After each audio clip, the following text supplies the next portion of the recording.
Assalamu alaikum, and welcome back to the Tread a Path podcast from Kufi Productions, where we explore the inspiring journeys of Muslim professionals across diverse industries.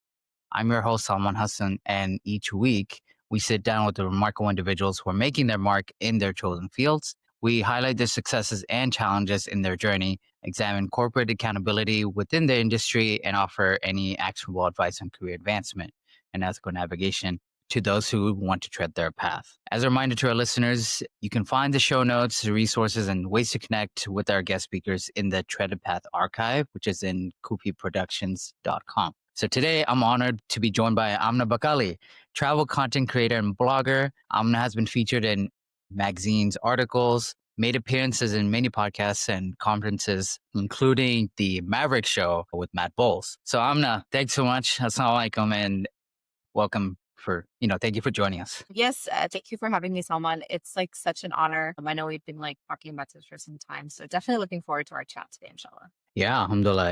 This is going to be a great conversation. So before we dive into your story and your journey, give us a brief overview of what you do as a travel blogger and content creator. But yeah, alhamdulillah. I'm on Hassan's on holiday, and last couple of years, I've had the privilege and blessing to be able to pursue travel content creation, travel like consulting, and travel blogging, alhamdulillah. And it's interesting. If you had told me that this is where I would be even 5 to 10 years ago, I would have laughed at you. Travel was not always a big part of our life. And it's just interesting, just a little backstory. I got in this space because, as you know, um, when my husband switched jobs about, I want to say now almost 7 to 8 years ago, just with that intention of, I just want to be able to give time to our family. And we were just a young family of four at that time, our older two kids, just with that same intention and goal as anyone else may have had, Sure. even does even now. And that got me on the road to just going down this rabbit hole, I guess, of like travel and how to just do it more feasibly and smarter because we switched roles to be in a more remote role. And as we know, consulting, but then that came with, of course, travel. So alhamdulillah, it Of worked for our course. family. And that's how I kind of got into the space and kind of just started doing my own research and just how to just understand the personal finance aspect of it and loyalty programs. And, here I am. And alhamdulillah, I've been able to also create a guide for Umrah as well to teach families on how to make, this trip as feasibly as feasible as possible. Of course. Yeah. So that's kind of like where I am today in some. Nice. Nice. That's a great start. And inshallah, we'll get to know more about your journey, throughout this discussions. Let's start from the beginning. Yeah. Tell us about your early influences that shaped your career aspirations, right? So I guess starting from college, tell us a bit like about the decisions that you made and how you came to make those choices. Yeah, of course. So in college, such a long time ago, I actually did political science as my undergrad and got, once I left and then worked in the finance industry for a little bit, the first 3 to 4 years. And I took a step back after we had our first daughter just to, give some more time to the family and, found myself still doing, smaller projects like contract, a lot of volunteer work. My heart and passion was always in the nonprofit space. And I kind of wanted to keep one foot in kind of both doors at that time, if you will, and Right. a lot of work in like the, local nonprofits here, local massages as our older two were growing up. And I found myself wanting to go back to school, which I did, alhamdulillah, in the pandemic, as you know, a journey Hmm. we did together, alhamdulillah. And so went back to school, got my master's in nonprofit leadership, and I graduated, spring of 2021. Right. And as I was trying to just find my footing back in the corporate world, I had been talking about travel and yapping about it, as these young people say, right? And it was actually my husband who just kind of encouraged me at finding the roles that would work for, me, work for our family. It was I was just in a different season of life. And so there was a lot of factors at play post Hmm. pandemic, or mid pandemic, I would say. And he said, look, why don't you maybe take a break or at the same time, just kind of start talking about this and just kind of see where it goes. I Yeah. hear it all the time. And so I kind of started this social media page and not knowing that it would be where it is today. And, here we are in some and just kind of started talking about points, miles, loyalty program. And we had slowly been kind of traveling a little bit more. We had our third, in the winter of 2021. And so that Yeah. kind I think I want to say like honestly, when the pandemic hit, it just like lit this fire in me that you never know. The world can shut down any moment. Like, granted, I was starting a That's master's true. pandemic and we were Yeah. both house and our world was turned upside down because we were like, we're adding a third to the family. We have two older kids and, a lot of new changes. And it was just a reminder that, okay, well, let's just add in one more new thing. The What? pandemic time to make these changes or additions, right? SubhanAllah, it's crazy to look back. She will be 5 in the winter, and she Inshallah. probably inshallah, and she's probably been to more countries, not probably, she has been to 10 to 11 countries, and when her siblings were that young, they hadn't, and it's Yeah. just and I think, like I said, it lit that fire in me that if we're not gonna pursue whatever it is, a passion project or a goal or, like, I know it's easier said than done, and it sounds so cliche, but, like, when, if not now, when, whether it's going back to school, whether it's travel, whatever it may be. And so I think that's what really got me in this space. So I started writing, I started creating, I started trying to reach out and do different collaborations and, work with the tourism board and just kind of speaking on this topic. There's Yeah. also no one in this space that I'm aware of that kind of talks about it like I do. And I think, our demographic and our people, like, they need to see it and hear it from someone who's doing it too. And I think that really hit when we were trying to plan Umrah. That was also a trip that kept getting delayed because of the pandemic, and we had Yeah. this line. So alhamdulillah, I was able to tie those two things together, if you will. Yeah. And that's kind of where I am today. And I try to also look for opportunities where I can tie in my passion for like the nonprofit and social impact spaces kind of with travel and inshallah long-term goal of like being able to tie those two together. And I know there's so many ways to do that and just how we can inshallah maybe travel for good or use travel as a force for good, if that Yeah. makes No, of course that makes sense, and I'm glad you brought up the Umrah piece about your work because I think that's a very beautiful way of how you're incorporating Islam and your Deen into the work that you're doing, right? As a travel blogger and a content creator. So to dive a little bit into that aspect, right? And that's one of the things we love talking about here in the podcast is the intersection of our faith, our Deen, with our professional lives, right? So if you could tell us a little bit about um, your faith and like how's that influence your career choices and the way you approach traveling and blogging. Tell us a little bit more about that. Yes, yeah, of course. So I think, for example, if you've seen some of my content, like for example, as Muslim travelers, we have different pain points than, let's say, our counterparts or our peers. Sure. Yeah. So, yes, I may teach you how to use loyalty programs and to travel better. But for example, I live in Dallas and we are fortunate enough to have a lounge that has prayer rooms here. So every time we travel, yes, I get to access the lounge for free. I get to take my family in and feed them. And we get these lovely good and they probably know me by name because I will be there every chance we get. But something that not too many people are talking about is multi-faith rooms, where Yeah. especially now when we're going somewhere, we're always trying to find a corner, right? And for such a huge organization like that to create spaces, again, they're multi-faith rooms, but not only is it a private space, they have a wudu area there and they have the qibla there. So you can tell, they've done their research, which is amazing. And so I Yeah. talk about not just how to access this lounge, how to not travel smarter, but hey, we need more of these spaces. And I Yeah. probably, sure, if you travel internationally a lot, like I've seen some of these in Turkey and, in some of our international travels, of course, Sure. to have that here in the US, in my hometown, like I feel so lucky to be able to like not only access that with my family, with my older two who have such an understanding that it's so important to, voice that, but also continue sharing about that so other large organizations and companies can like follow suit, and Right. like Right. spaces like that. When it came to Umrah, we first performed Umrah as a family in November of 2022. Excuse me. And I say that only because this trip kept getting delayed so much. And at that time, it was completely out of pocket. We are just Yeah. so full that us four were able to go. We left our then almost 2-year old with family. And I was just like, gosh, like if we want to go more often, especially as our older kids are getting older and, they'll be entering different seasons of life where it's going to be hard, Sure. right? Yeah. And then I was like, I do all these other trips using points and miles and rewards and loyalty programs. I'm sure this trip can be done the same way. And so again, went down the rabbit hole of trying to just, not only figure it out myself, but create a guide where I walk you through how to earn, rewards and how to just, again, we're all living, we all have expenses. It's just about working smarter now, especially now more than ever. Yeah.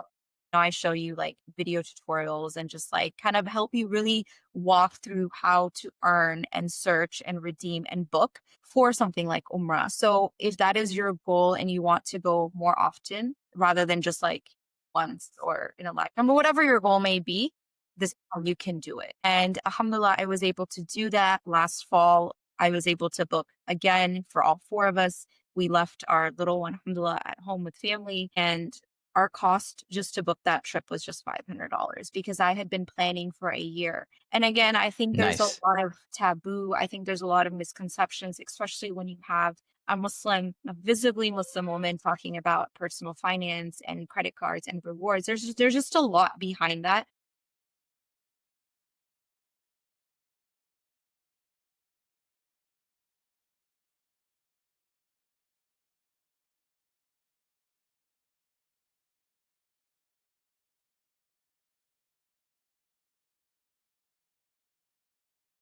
Sure. Yeah.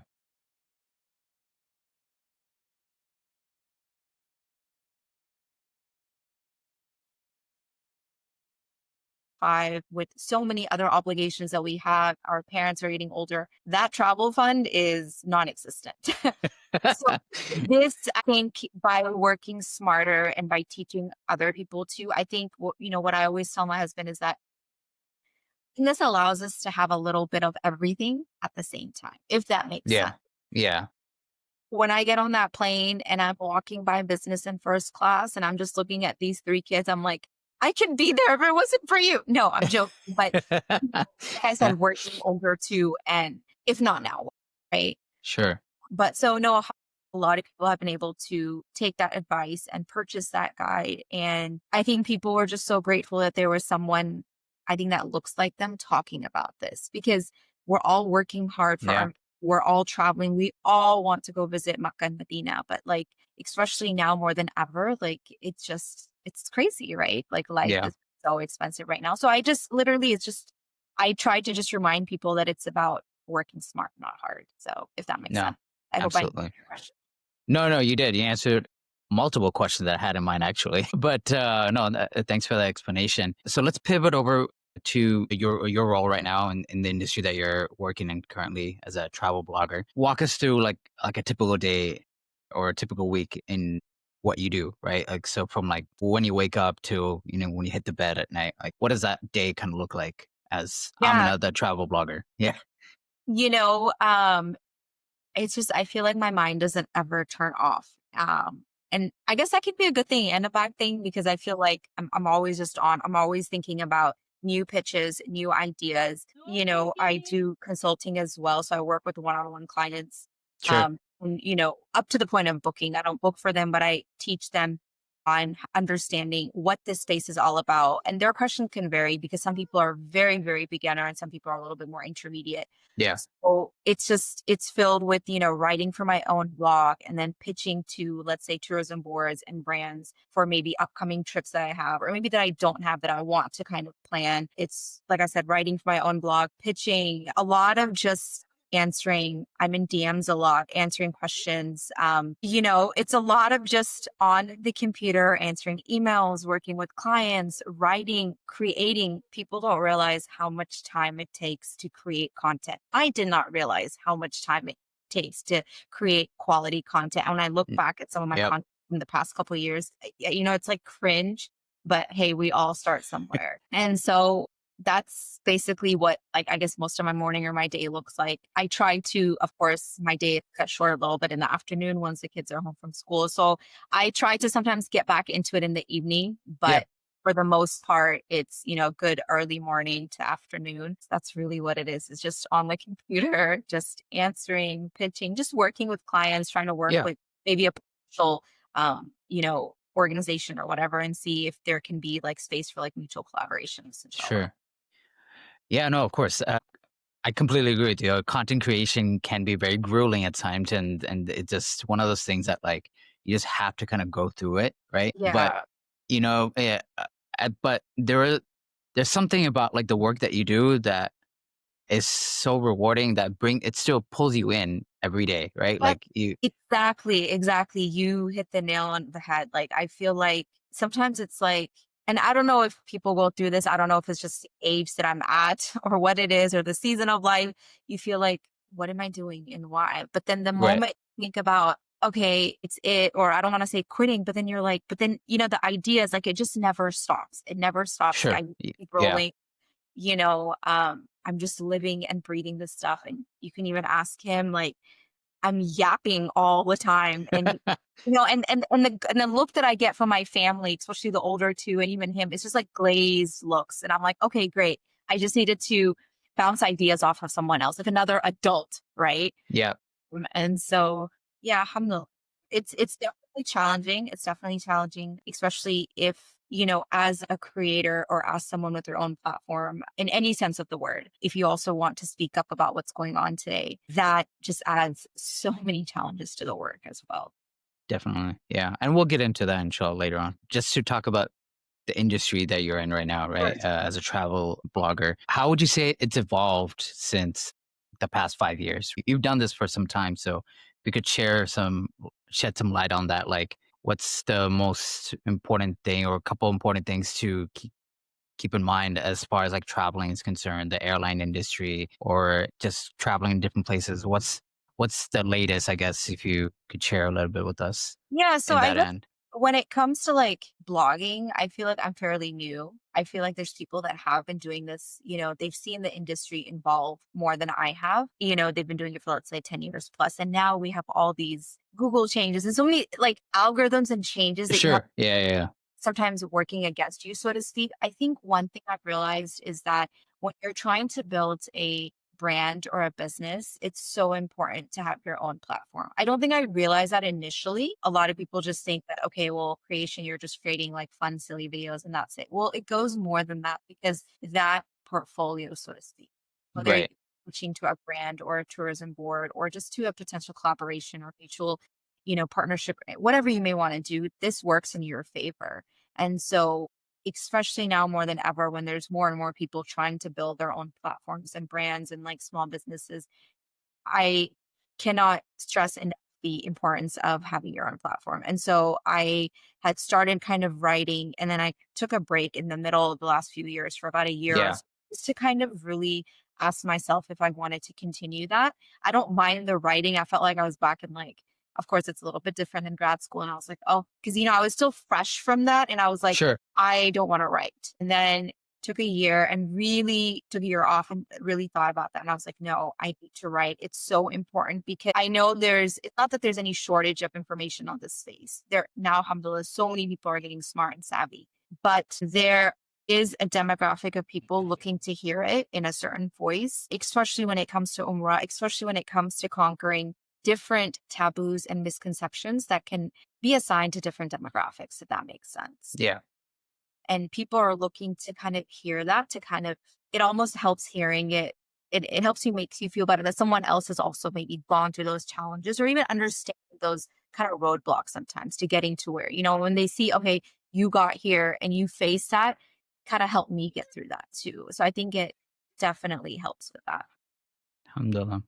No, you're right. Absolutely. There's like a plethora of information out there. And I think what a lot of people will need help in is not gathering the information, but it's what to do with it. And it's exactly how you said, like hearing another voice, or getting another opinion on, let's say, traveling to a different country, right? Like what's the best way to plan your vacation, right? And how do you manage your finances to ensure that you can do that stress free, right? Sure, many people can do that on their own, but they would always like to have a second opinion, a third opinion, and whatnot. So okay, wonderful. So I want to talk about some of the controversial stuff, if you will, right? And see, talk about what you've seen so far. As a travel blogger, I'm sure you've seen a couple of things in your experiences. So I, I guess what ethical dilemmas are most common in the world of travel blogging, right? If there are any, right? Or like when you're, I don't know, visiting conferences or talking to different people and organizing trips and you have to communicate with different vendors or airlines or whatnot. What are the biggest issues that you've come across so far? Uh, I have to say, I mean, really the only issue has to be is just what's going on in the world right now. Okay. And making sure that I am building a brand and a business and a platform that aligns with my values. And again, when you speak up about certain topics, when you speak up about genocides going over happening in many countries, right? Yeah. The algorithm is not going to favor that. And if we're being real, that has affected my platform and my business a lot. But again, it goes back to tawakkul, right? Yep. And goes back to realizing that sometimes there are issues, oftentimes there are issues that are bigger than just me and you. And it's so important for us to have a voice for the voiceless. And it's just Absolutely. kind of continuously having that support from, let's say, maybe your spouse or those around you, or even your friends, and just like that blind faith that, you know, this role will come in seasons. And right now, excuse me, maybe there's a lot going on in the world, but you cannot stop to, Yeah. I don't think I understood the responsibility of having any sort of a platform. When you're on the other end and you're just doing the scrolling, it's a different level of responsibility, right? And Yeah. I Absolutely. went off social media in a personal capacity when I was in grad school. And like I said, it was like middle of October 2020. And I was like, I don't have time to just be on social media in a personal capacity. And I made the intention that if I come back on, it is going to be for a better purpose or a bigger purpose. And when I Right. joined a year later, I was like, okay, I'm here to, try to build a platform. And at that time, I didn't realize that as you're building a platform, there also comes with it a certain level of responsibility, right? Especially in a world where everyone is like, we're just always connected, right? Like Yeah.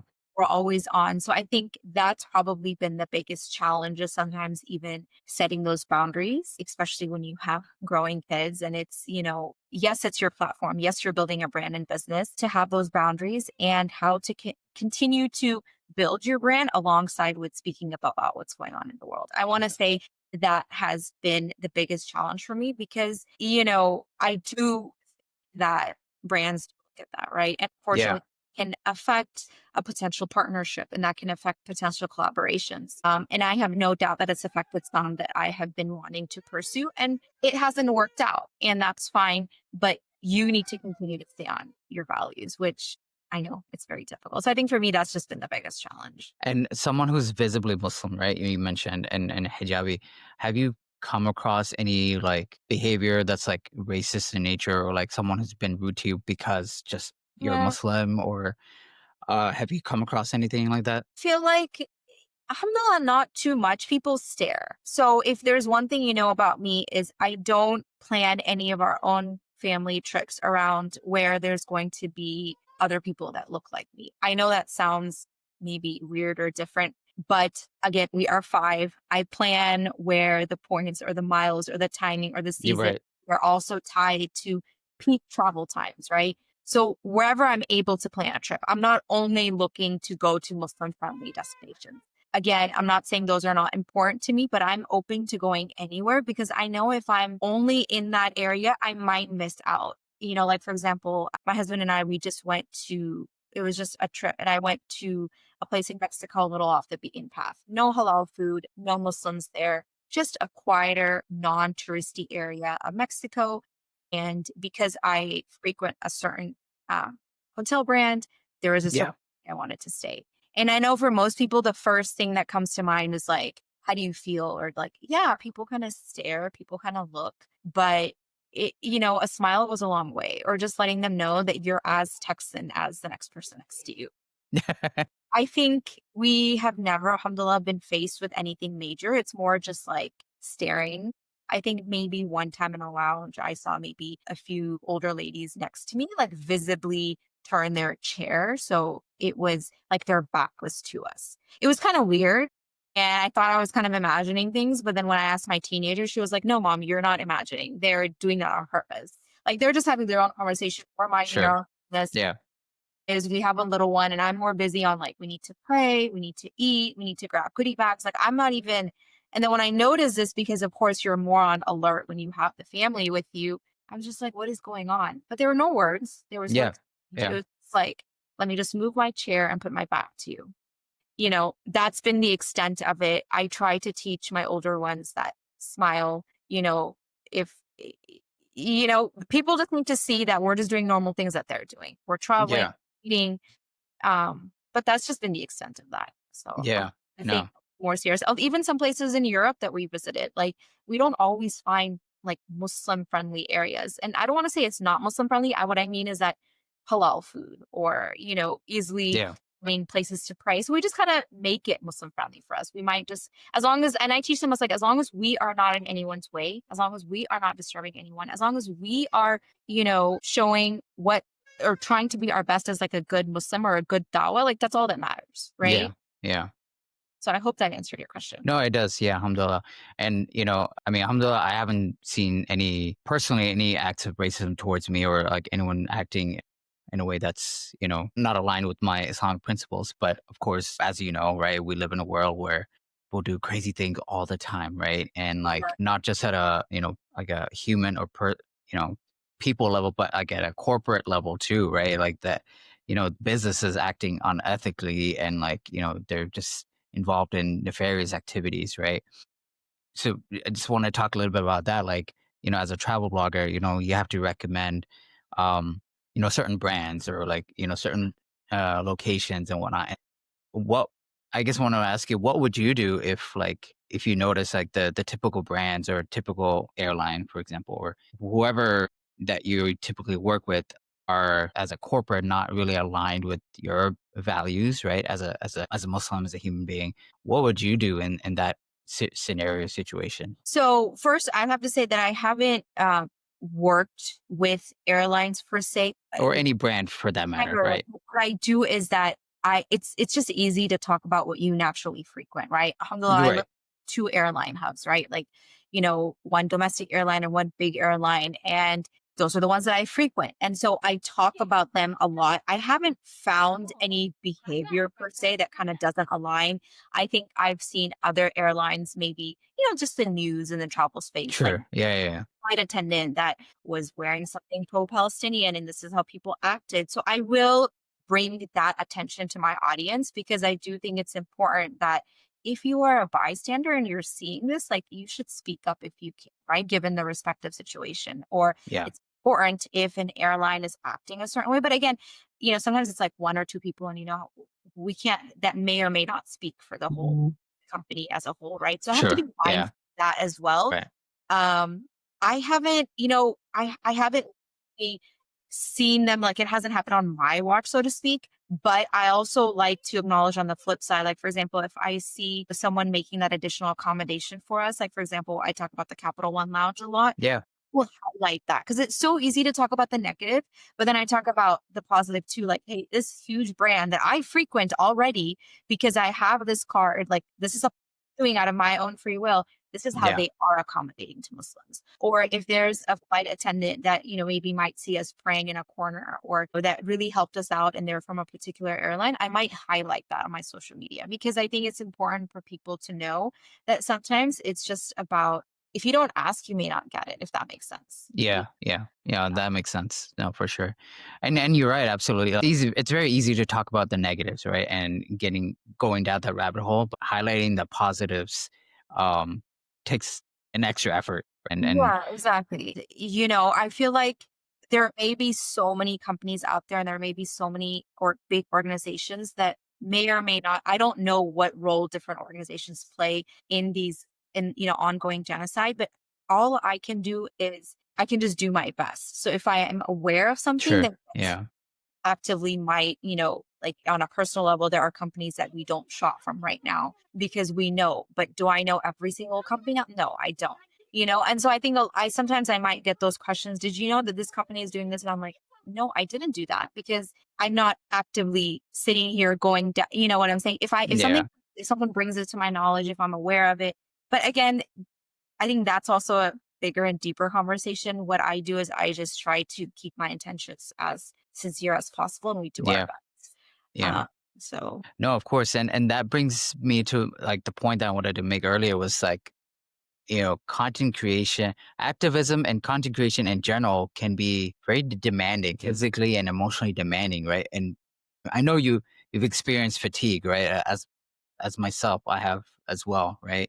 But people experience fatigue in different ways, and then they rebound and I guess regain strength in different ways. So I wanted to ask you, like, how do you get back on your feet, so to speak, right? When you're doing so much, right? And yet, like, you just need to take a break, take a beat, for a minute, and then get right back into it. Like, what yeah, I motivates you? I don't know if you face this too, or maybe a little bit differently. I think for me, it's like sometimes being in an idea rut, and sometimes there's always that imposter. I think it's so different. Not that it kind of laid out for you, like how to do it, maybe in Yeah, different corporate roles. I think that's been my biggest challenge. But at the same time, it's also been a blessing because it's bringing out this creative side in me that I didn't even know existed. Some people are yeah, just innate, like they're just creative by nature. I'm married to one like that. I'm not. But these last few years have brought out this side in me that I didn't realize. And to answer your question, I think it just goes back to sometimes just having to put your phone away, even though we need it for like everything.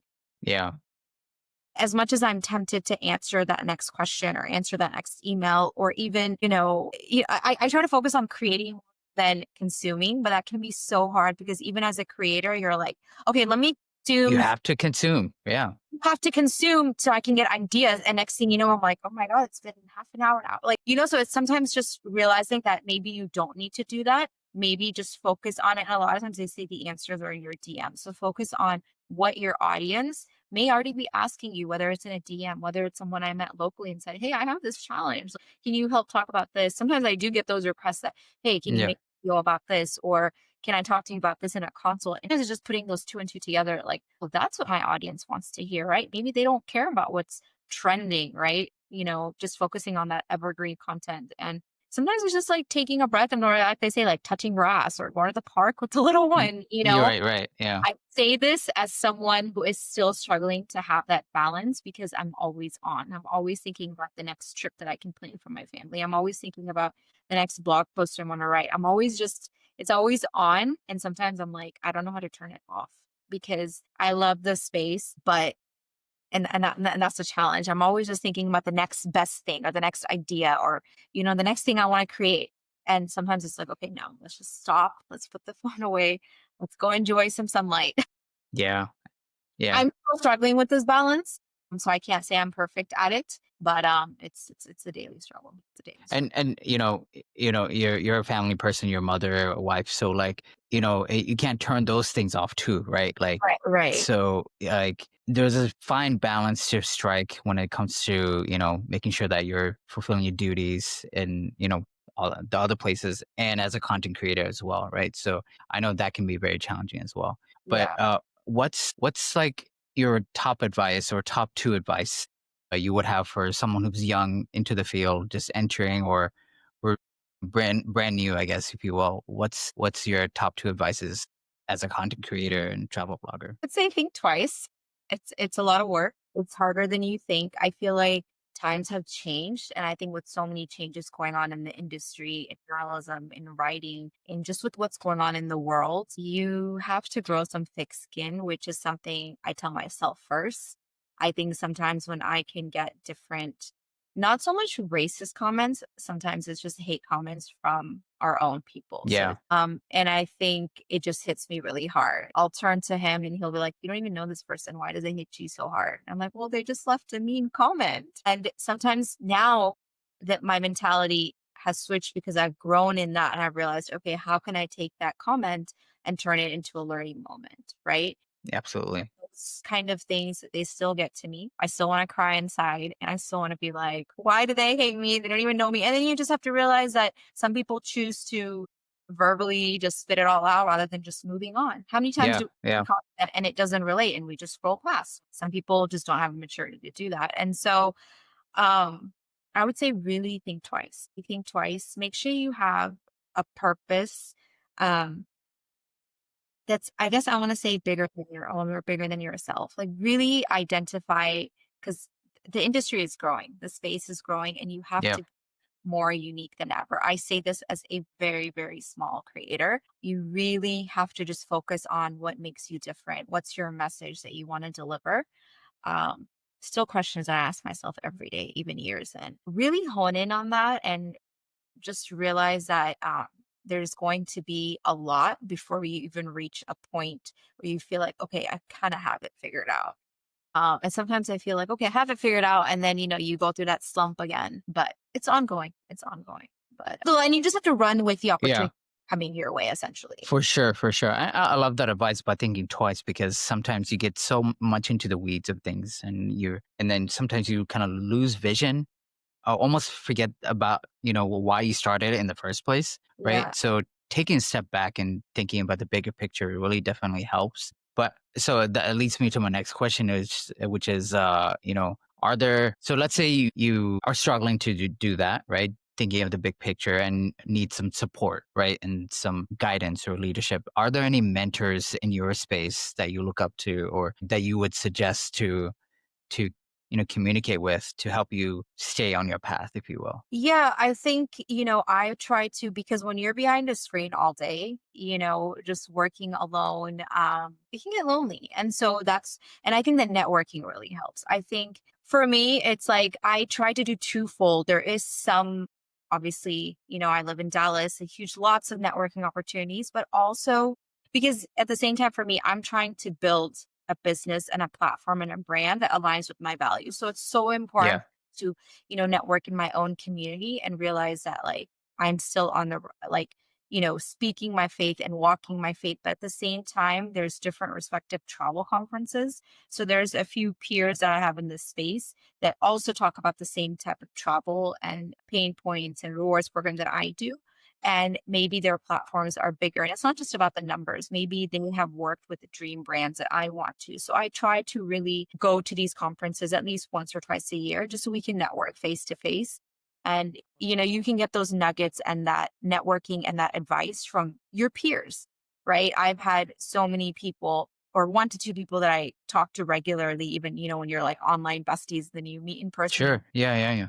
that are just, they give me great advice on how to grow as it. They're not Muslim, but they have good advice from a business perspective. Yeah. So for me, it's twofold. I try to keep those two spaces, the Muslim spaces, so I continue to remember like who I am, my values, my faith, and build a brand that way. And then also just people in my space that maybe have reached a point that I aspire to reach. So I think you have to kind of look for those kind of people in your spaces. I guess like they say look for people above you, right? And that can mean so many. And I don't just fear, I don't just mean that as someone who has hundreds of thousands of followers. Sure. Yeah, yeah. Yeah. Numbers are everything, but they're not everything, but they are everything. We know how that goes, Yeah, right? yeah, yeah. Just maybe people who have reached a level that you aspire to reach, in whatever sense of the word. So I try to, that's how I try to keep that twofold.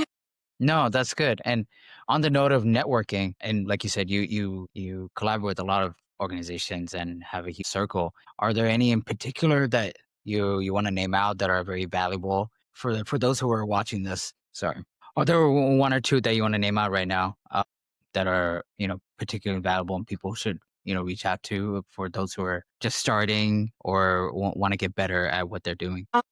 I guess it just depends. Like, I don't know how to name any particular organizations per se. Like, I can talk about the conferences that I attend as Oh, a okay, member. Yeah, like there's, if you want to go down this, like there's a woman in travel summit that I attend every spring.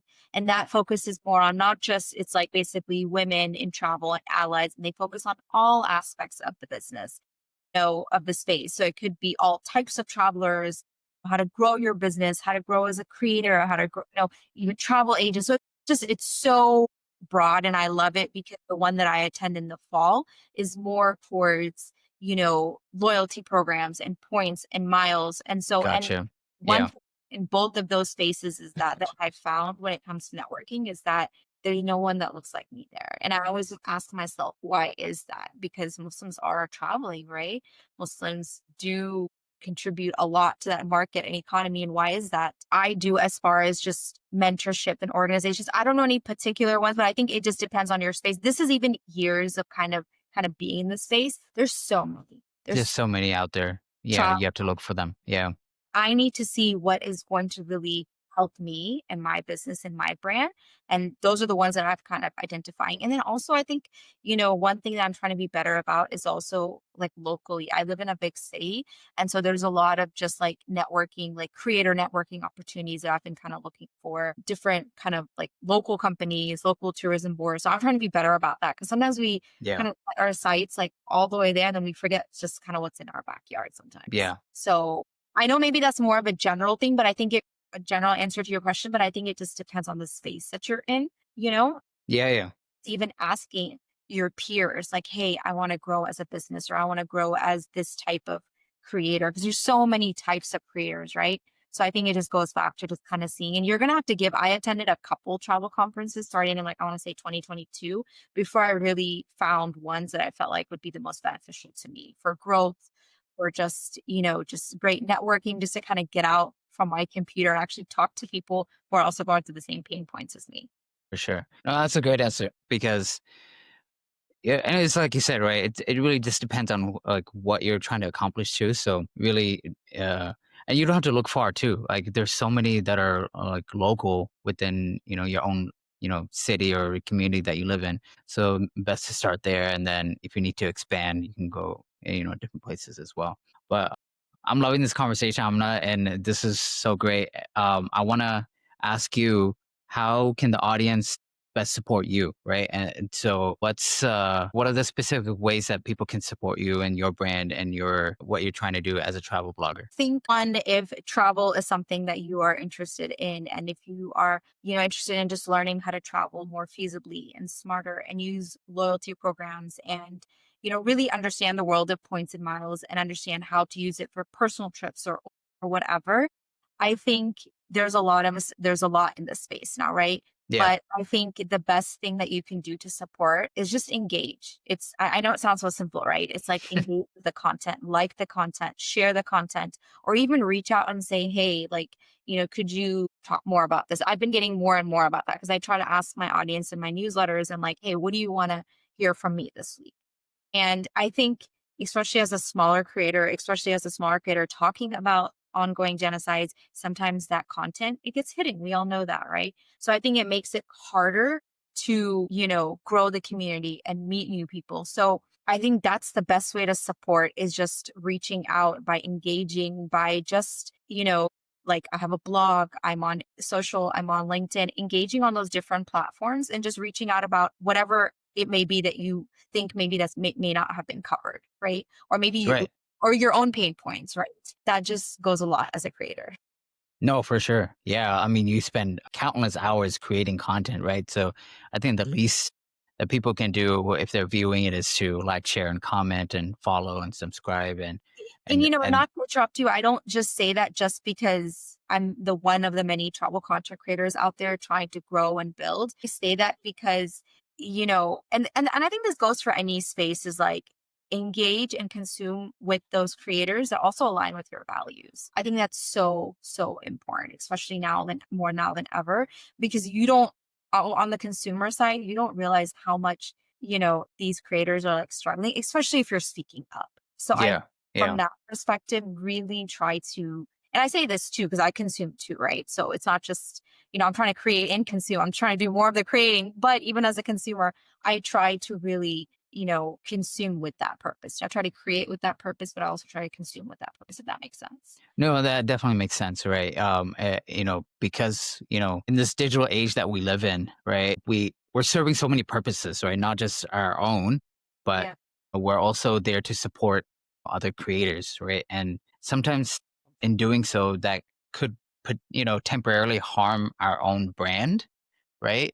But Yeah. we know we're doing it for a greater cause, right? And we know that, in tawakkul, right, we believe that this is ultimately for the my own benefit as well, and not just serving, not just for the benefit of others, but ultimately this is going to be a success to my brand, right? Because it's just better to be on the good side of things than Yeah, like, I just wanna look back and know that I stood up on the right side of history no matter how difficult it is for me right now, Yeah. and how because there's people that are facing more than my first world problems, you know? Yeah. But they're facing much greater challenges, so this is just the least I can do sitting For here, sure. in the comfort of my home, so No, that's great. Appreciate the reminder. Thank you so much. And if the listeners or viewers or whoever want to connect with you, if they have any questions, what's the best way they can reach out to you? Or if you're up for mentorship, even, what's the best way they can reach out to you? you can find me Hassan's on Holiday on, Instagram. My email is there, all my links are there from all Okay. the both platforms. My email should be listed there. I'm on LinkedIn as well. So if they just kinda DM me or they just go to my profile, they'll be able to find my contact information. So Awesome. All right. I'm sure a lot of people will DM you after this, after this interview, inshallah. But before we wrap up, Amna, is there anything you want to share with the listeners? Anything we didn't cover, or any final thoughts? no, I just wanted to say thank you so much. I feel like we could have just continued this conversation. I I feel would. I would. creative spaces, like, I didn't realize how much I enjoy it as well, and and I just wanna say, like, to anyone else who may be listening and who may be watching, I know both of us maybe, if I may say, like, I know both of us did not maybe see ourselves in these spaces. I know we went to school together, we have our little ones are the same age, and I know, subhanAllah, sometimes, it can just feel like, "What am I doing and why am I here?" But I just really just kind of went with some doors that were opening up when the ones that I was knocking at weren't. Yeah. And it's still a struggle. It's not all perfect. I'm not going to say that I've made it or like I'm where I want to be. I just want to say that this journey has been it's evolving. It's evolving. I'm still learning, and just keep in mind that especially on social media, like a lot of stuff it's curated. And so you just have to have these reminders to yourself and to your audience that we're all just doing our best. We're all just doing our best. And if this is a space that you are trying to pursue, I think it helps with just really renewing our intentions, so to speak, because it can really just sometimes you just feel like it can almost I don't want to say break you, but I feel like it can definitely be challenging. It can definitely be challenging. But just reminding yourself of the purpose and why you're there and networking with other like-minded creatives, I think helps me like stay grounded and stay rooted as to why I'm here and what I'm doing. So inshallah, I hope that helps someone. And like I said, I don't have it all figured out. I'm still learning. As am I. As am I. But no, thank you for that beautiful final thought and reminder. And with that, Amna, thank you so much for sharing your journey with us today. Your professional journey and your insights will definitely resonate with the listeners, the audience. So, and I know many people, myself included, are inspired by your path. So keep doing what you're doing, inshallah. And I know there'll be a lot of people who will benefit from your content, inshallah. So with that, I want to say Jazakallah khair. And to the audience, we'll see you again next time. Assalamu alaikum.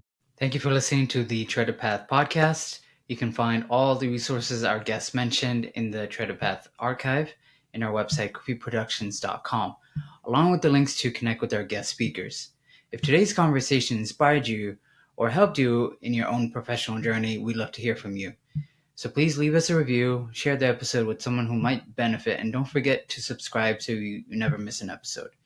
May your treaded path be blessed and full of wisdom. Assalamu alaikum.